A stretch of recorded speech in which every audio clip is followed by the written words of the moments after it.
पुनः stress management and योग, उसमें पुनः आप सबका स्वागत है। हम लोग चर्चा कर रहे थे 9 विक्षेपों की। दूसरा क्या था हमारा कारण? दूसरा कारण है हमारा अस्त्यान, यानी चित्त की अस्थिरता। भगवान श्री कृष्ण को गीता में अर्जुन कहते हैं, चंचलो ही मनः कृष्ण।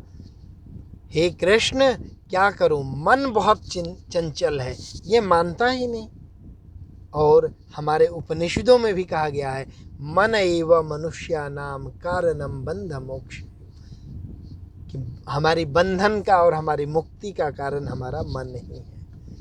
लोक भाषा में भी कहा गया है, मन चंगा तो कठौती में गंगा। आप लोग बिहार के हैं, आप लोग इस सूक्ति को बड़े आराम से समझ। बाकी प्रदेशों की कठौती एक बड़ा सा बर्तन होता है जिसमें एक गमला टाइप का, प्रायः घर में महिलाएं आटा गूंथने के कार्य में लाती हैं। अदर राज्य के अगर कोई सुन रहे हो उनके लिए है। तो ये सूक्तियाँ क्यों हैं? चित्त क्या है? जहाँ पे हमारी अनुभूतियाँ, हमारे संस्मरण संग्रहित हो जाते हैं। जैसे वर्तमान समय में आपके मोबाइल का हार्ड डिस्क, आपका डेटा कार्ड, जिसमें आपकी सारी स्मृतियाँ एक स्मृतियों की मेमोरी रूप में संचित होती हैं, उसे चित्त कहते हैं। और ये चित्त जब अस्थिर हो जाता है तब स्वतः ही हमारा सारा प्रक्रम जो है वो चित्त यानी मन के आधार पे एक तरह कह सकते हैं। जब मन आपका स्थिर नहीं है तो आपकी इंद्रियां स्थिर नहीं रहेगी। तो शरीर का रथ में अगर मान ली लगाम ही अनियंत्रित हो गया, गाड़ी का हैंडल कर सकते हैं, तो क्या कर लेंगे आप? बहुत सारी ऐसी समस्याएं हैं जो स्वतः ही उद्भूत हो जाती हैं।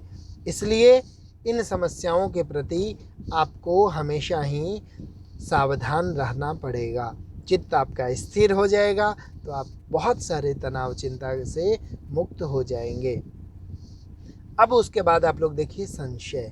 संशय के लिए जो है, संशय कहा जाता है, एक संस्कृत में बहुत प्रसिद्ध उदाहरण है दर्शन, स्थानुर्वा पुरुषवा। स्थानुर ठूंठ, जो पेड़ कटा हुआ होता है तो दूर से देखने पे लगता है कि ये मनुष्य क्या है, ऊपर से हवाएं चल जाएं, उसमें कोई झूलता हुआ दिख जाए तब तो और लगता है अंधेरे में।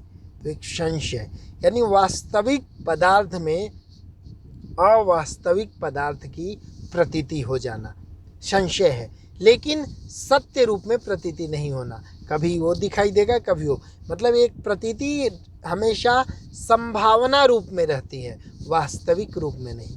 वास्तविक रूप में जब हो जाता है तो विपर्य कहलाता है, भ्रांति कहलाता है। लेकिन यहाँ पे संशय में केवल संशय होता है, वास्तविक नहीं। आप निश्चय नहीं होते, आपको कन्फर्म उसको, मतलब कोई एक कन्फर्म मतलब रिजल्ट नहीं आप निकाल पाते। संशय क्यों इसीलिए कहते हैं, आप देखते हैं कि मुद्रा राक्षस में, वैसे उससे पहले नीति शतक में भी कहा गया है, मनुष्य के 3 प्रकार बताए गए हैं, 3 श्रेणी बताया गया।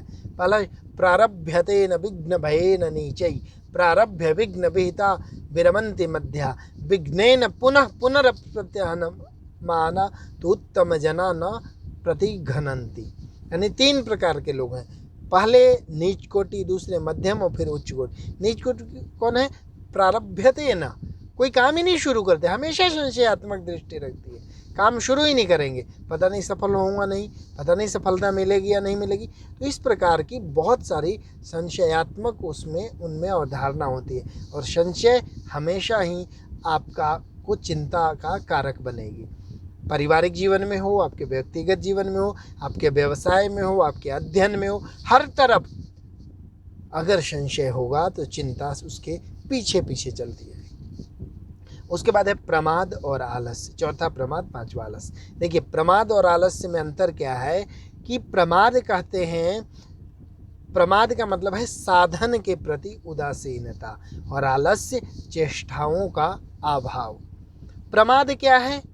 आपके पास हर सुविधाएं उपलब्ध हैं, हर चीज़ आपके पास है, लेकिन आप उसके प्रति आप उदासीन हैं, आप कुछ करना ही नहीं चाहते, तो आप प्रमादी हैं, प्रमाद है आपका। आलस्य क्या है? आप चेष्टा ही नहीं करते। प्रमाद में प्रमादी व्यक्ति कार्य शुरू करता है, फिर रुक जाता है, फिर शुरू करता है, फिर रुक जाता है, प्रमाद आ जाता है। आलसी व्यक्ति शुरू ही नहीं करता, चेष्टा ही नहीं करता है।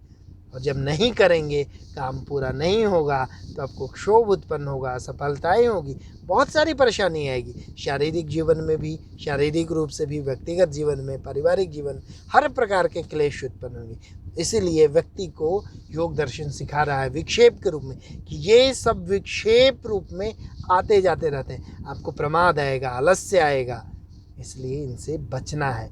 जब बचेंगे तब आपको कुछ नहीं होगा, आप स्वस्थ रहेंगे। उसके पश्चात है आपका अविरति। अविरति का मतलब है आपका वैराग्य भाव। वैराग्य भाव का मतलब ये नहीं है कि झोला उठाइए और बाबा जी बन जाइए, संसार से बिल्कुल मुख मोड़ लीजिए, नहीं। वैराग्य का अभिप्राय यहाँ पे बनता है कि वैराग्य का अभिप्राय है आपको किसी चीज में रम नहीं जाना है। ईशावास्योपनिषद में क्या कहा गया है? ईशावास्यमिदं सर्वं यत्किंच जगत्याम जगत तेन त्यक्तेन भुंजिता मा गृधः कस्य स्विद्यते। संपूर्ण सृष्टि के कण कण में वो ईश्वर समाहित हैं। तेन त्यक्तेन भुंजिता, उस सबका त्याग पूर्वक भोग करो। मा गृधः कस्य स्विद्यते। आपको लालच नहीं करना, उसमें खो नहीं जाना है, रम नहीं जाना है।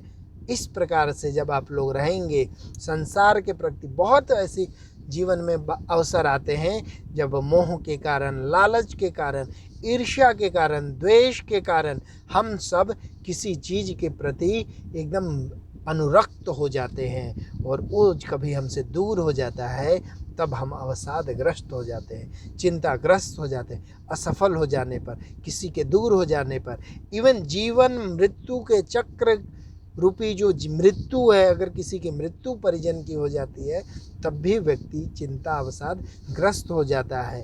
लेकिन आप जानते हैं कि जातस्य ही ध्रुवम मृत्यु ध्रुवम जन्म मृतस्य च। जो जन्म लिया है वो मरेगा, जो मरा है वो जन्म लेगा। तो इस प्रकार से जो चीज़ें नित्य हैं, जो आप जानते हैं ऐसा होगा, उसमें भी आपका वैराग्य नहीं होता, वैराग्य भाव नहीं आता है। इस कारण हम लोग चिंताग्रस्त हो जाते हैं। उसके पश्चात आपका अगला है, वो है आपका भ्रांति। भ्रांति का एग्जाम्पल मैंने जैसा कि आपको बताया, जब निश्चय रूप से वस्तु में अवस्तु मान लेते हैं। जैसे सर्प में, रज्जू में सर्प मान लिया, सीपी में चांदी मान लिए, दूर से मिरेकल जिसे कहा जाता है, दूर से आपने बालू देखा रेगिस्तान में और आपने उसे पानी मान लिया।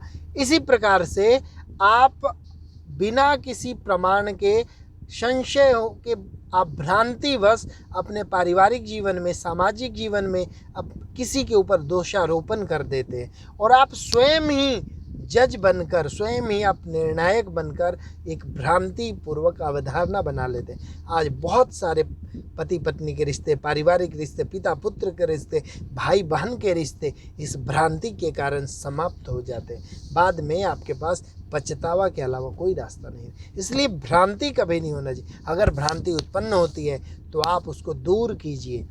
शुरू में कुछ क्लेश, शुरू में कुछ आपको दुख जरूर होगा, आपस में मनमुटाव भी हो सकता है, लेकिन परमानेंट आप इस भ्रांति से निपट जाएंगे। उसके बाद है अदर्शन, फिर है अलप। अदर्शन यानी जीवन में बहुत कुछ ऐसा समय आता है कि जो आपको दिखाई नहीं देता है, जिसको आप देख नहीं सकते, लेकिन फिर भी उसके प्रति आप चिंता करते हैं। जैसे वर्तमान समय का ही अगर लूँ, 2020 में हम लोग कोरोना से पीड़ित हैं। अदर्शन है, पता नहीं है कौन कौन कोरोना पीड़ित है, लेकिन मनुष्य उसके प्रति डरा हुआ है, सहमा हुआ है। ऐसे जीवन में बहुत सारी बाधाएं हैं, क्लेश हैं, जिसको आप जानते नहीं हैं, लेकिन आप उसके प्रति असंभाव्य रहते हैं और आपके जीवन में बहुत सारी बाधाएं उत्पन्न हो जाती हैं। उसके पश्चात अगला जो है आपका लास्ट में, वो है आपका अलब्ध। अलब्ध का सीधा सा मतलब है कि संसार में बहुत सारे ऐसे ज्ञान हैं, जिस ज्ञान को बहुत सारे ऐसे परिणाम हैं, फल हैं, जिसके प्रति जो आपको मिलेगा नहीं। इसको कहते हैं कि एक अभिलाषा, फल की चाह, इच्छा। मतलब हम लोग जो कुछ भी करते हैं, वैसे संस्कृत साहित्य में एक सूक्ति आई हुई है कि प्रयोजनम अनुद्देश्य न मंदो अपि प्रवर्तते। ये प्रयोजन के बिना तो मूर्ख व्यक्ति भी कोई कार्य नहीं करता। तो ये जो अलब्ध है की भावना है ना, ये विकसित कीजिए। अगर आपके अंदर ऐसे ही भाव रहे तो आपको ये भी एक चिंता है। कई बार कुछ कार्य किसी के लिए परोपकार का कार्य भी करना है, मन में आ जाएगा मैं क्यों करूँ, मुझे क्या फ़ायदा है। लेकिन आपको करना अगर मजबूरन पड़ गया, चाहे वो कानूनन रूप से, तो चिंता। किसी वरिष्ठ के सम्मान में, किसी के भय के कारण, तो चिंता। इसलिए कुछ कुछ चीज़ें अलब्ध के प्रति भी आप आशावान रहें, ऊर्जावान रहें। जीवन में बहुत सारी ऐसी परिस्थिति आती है जिससे कोई लाभ नहीं मिलेगा, कोई फ़ायदा नहीं होगा, लेकिन उसको करके आप लोग चिंताग्रस्त, कई बार आप लोग स्वयं ऐसे कार्य जीवन में किए होंगे कि जिसका कोई परिणाम न मिलने के कारण हम सब चिंताग्रस्त रहते हैं, अवसादग्रस्त हो जाते हैं। ये 9 विक्षेप माने गए हैं। ये विक्षेप चित्त के विक्षेप थे, जो कि एक साधक के योगी बनने में, उसके समाधि में बाधक थे। लेकिन हम देखते हैं, आपने देखा होगा अभी तनाव के प्रकार से जब इसको आप जोड़ रहे होंगे कि ये सब के सब कारण व्यक्ति के तनाव, चिंता में भी सम्मिलित हैं। इसके अगर इस पे हम नियंत्रण पा लें, इन विक्षेपों पे, इन समुद्री लहरों पे, तो हम चिंता और तनाव से भी मुक्त हो सकते हैं। इसके पश्चात अगला जब हम देखते हैं आगे कि क्या तनाव का योग दर्शन में इतना ही वर्णन है, योग दर्शन के माध्यम से क्या तनाव पे विक्षेप का ही वर्णन है, तो इसके आगे वो 5 विघ्न, वो विघ्न भी समाधि के हैं। साधक की समाधि में, साधक के ध्यान अवस्था में आने वाले विघ्न।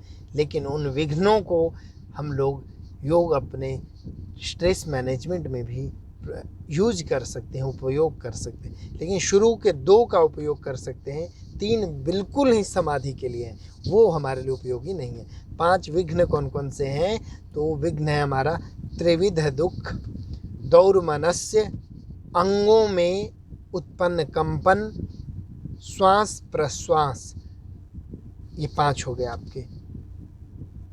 दुख दौर्मनस्य अंग में जयत्व श्वास प्रश्वासा विक्षेप सह भुवा, ये इसकी लाइन थी। अब देखिए, पहला है त्रिविध दुख।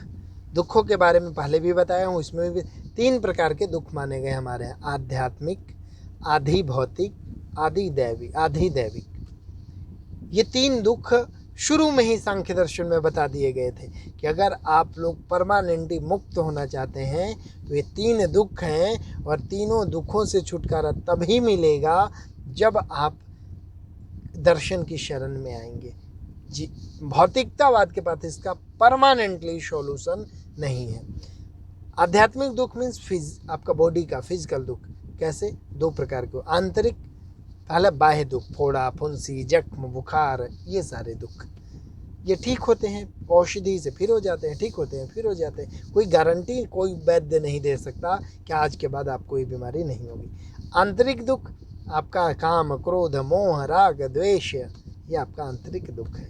ये भी परमानेंटली ठीक नहीं होगा जब तक योग्य गुरु के सानिध्य में बैठ करके और योग के मार्ग पे चलते हुए, स्वयं अपने आप को जानते हुए, उस परम पुरुष को जानकर परमानेंट मुक्त। लेकिन अभी मुक्त नहीं होना है आपको। इस गृहस्थ जीवन में, आपको अपने विद्यार्थी जीवन में, आपको सामाजिक जीवन में जीवित रहते हुए भी तनाव मुक्त हो सकते हैं। इसके बाद है आपका दूसरा आधि भौतिक। आधि भौतिक मीन मनुष्यों द्वारा निर्मित, भौतिकतावाद, आपका फिजिकल दुख। फिजिकल दुख कौन कौन से हैं आपका? जैसे घर का दुख, गाड़ी का, आपका बाजार का, बहुत सारे जानवर, पशु पक्षियों ने, जो आपको बाहर के लोग हैं जिनसे आपको दुख होता है, वो दुख है भौतिकतावाद। जो दिखाई दे रहे हैं चारों तरफ, ये सारे दुख आपके भौतिक दुख हैं।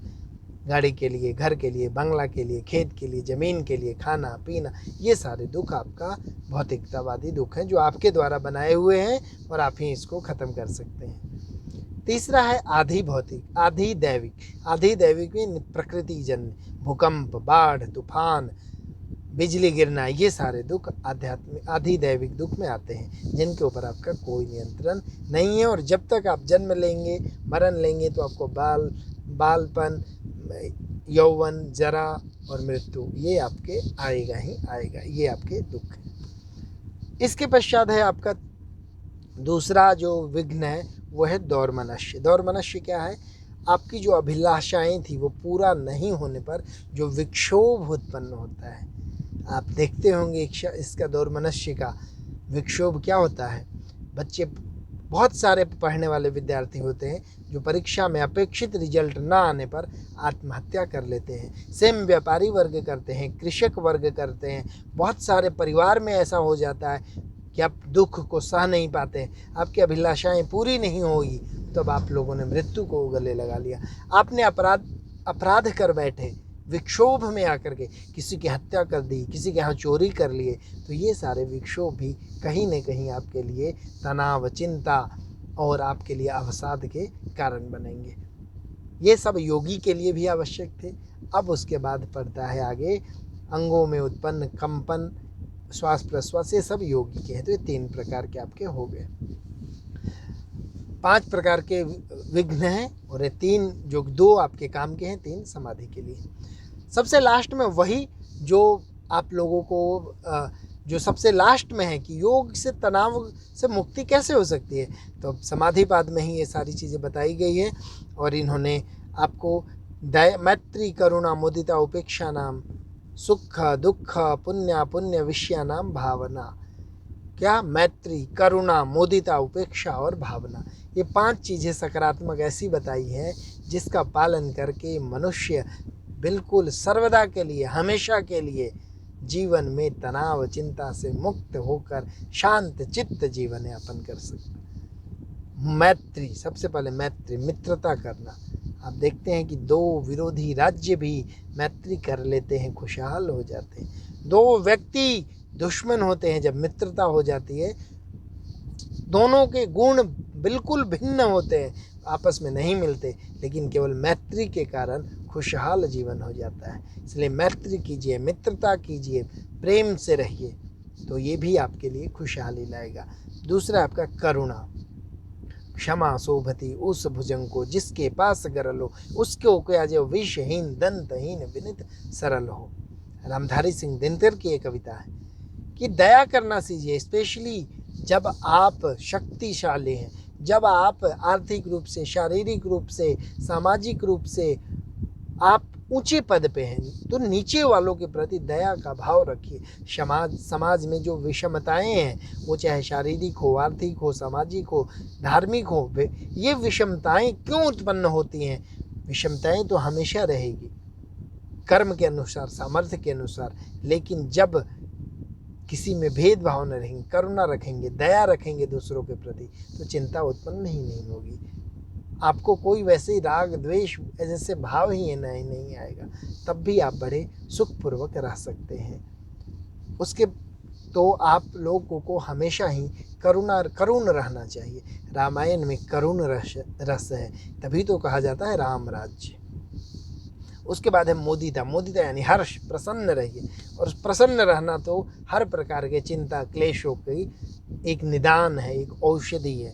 अगला है उपेक्षा, उदासीन होना। जीवन में बहुत सारी ऐसी परिस्थितियाँ आएगी जो आपके अनुकूल नहीं होगी, आपके प्रतिकूल होगी। जीवन में बहुत सारे ऐसे मार्ग आएंगे, मौसम आएंगे, वातावरण आएंगे, सर्दी गर्मी का, जो आपके अनुकूल नहीं होगी, लेकिन आप ऐसे जगह पे उदासीन होना सीखिए। समय मिले तब उसको अनुकूल बनाइए, प्रतिकूल परिस्थिति को फिर अनुकूल बताइए, लेकिन जब प्रतिकूल हो तो ऐसे समय में आप उदासीन बन जाइए।